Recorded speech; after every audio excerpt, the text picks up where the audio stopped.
Today we'll be talking about wide boy Pete Whittaker and his team's new route in Greenland, and also James McHaffie's latest hard E10 in North Wales. Wide boy Pete Whittaker, coupled with Belgium's best bearded climber Villanueva O'Driscoll, UK aid climber Sean Warren, and French climber photographer Julia Cassou have just made the first free ascent of Ryu Shin on Greenland's Mirror Wall.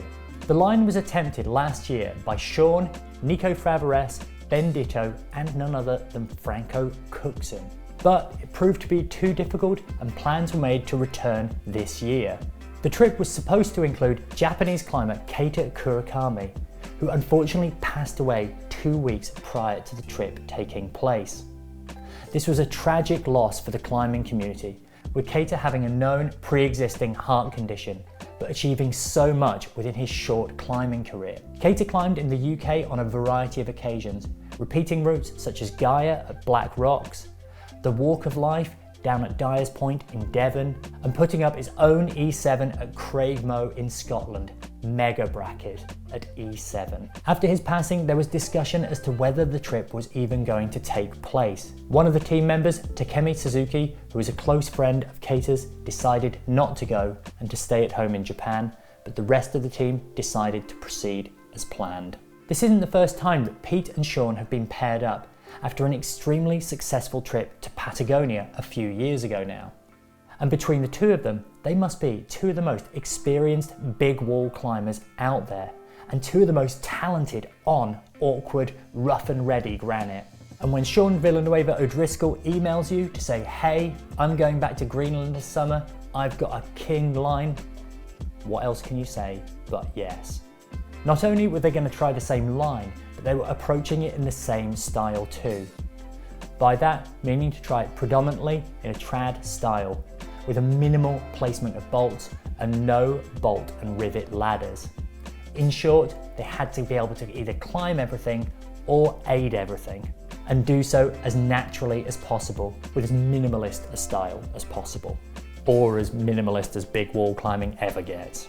Pete had this to say about his experiences lower down on the wall. After 6 days and battling more precipitation days than not, we reached the high point. During this period, repeating Sean's leads from last year continuously impressed and challenged me. Big run-outs with mid-lead switches between hard free climbing and thin hooking, from which below crossed pretty sparse-looking sections of rock. Sean was even shaking his head in disbelief at some of his 2023 leads. Last year's high point came and went without much drama, and the point which stumped Sean for 2 days in 2023 was fired off first go by him this time around.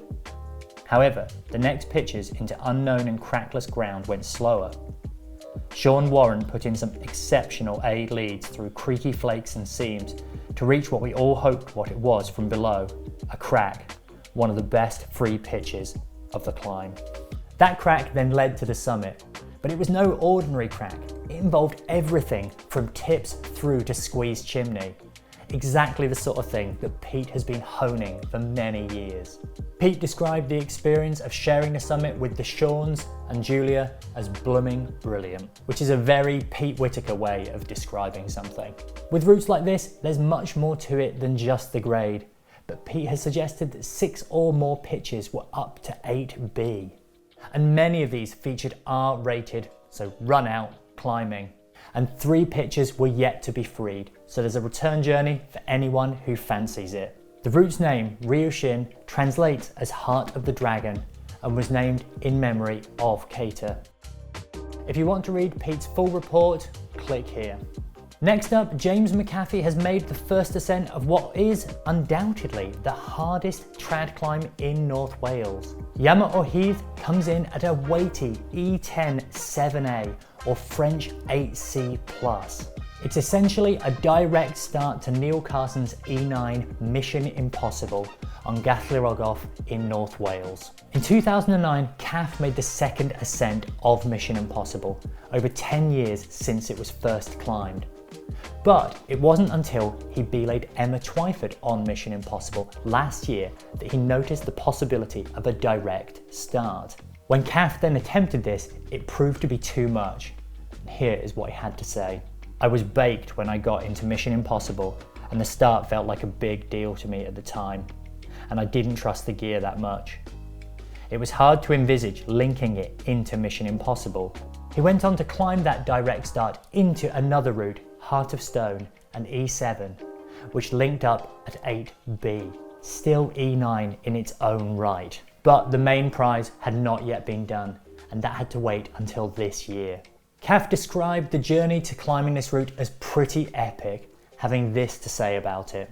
I made progress through July by being super healthy. I was up there with Darren a lot, who was doing well on Mission Impossible. I tried it in the cloud, rain, with midgenet and dank, all the weather. Late July it looked like it should go next session, but by September I wondered if I'd do it at all.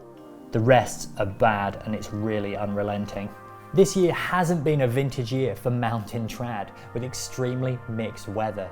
And it doesn't help that the crux hold of Mission Impossible happens to sea. So Caff had to employ tin foil in an effort to keep it dry, but it kept seeping through. Eventually, cooler and drier conditions prevailed, and he described his successful touch and go ascent as follows. I latched the crimp that I'd hit 3 times on best efforts and just scraped through the next 2 moves to the last and best shake before the final pull to the top.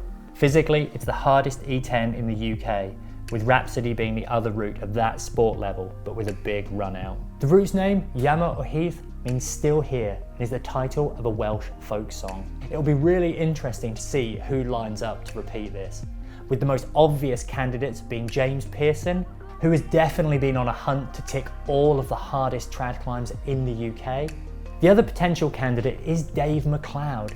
Now he is another person who seems to love testing himself against the hardest routes, and he is also notorious for his undergrading, as is Caff. So the question is this route going to settle at E10, or could it be harder? The other potential candidate is Emma Twyford.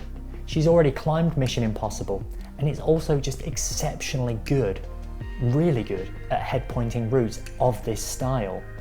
She has definitely got the caliber, and the fact that she is local means that she'd be high up on my list of potential suitors. She's certainly not one to ever underestimate. This cements Caff's place as one of Britain's greatest all-time trad climbers, not that his position needed any further cementing.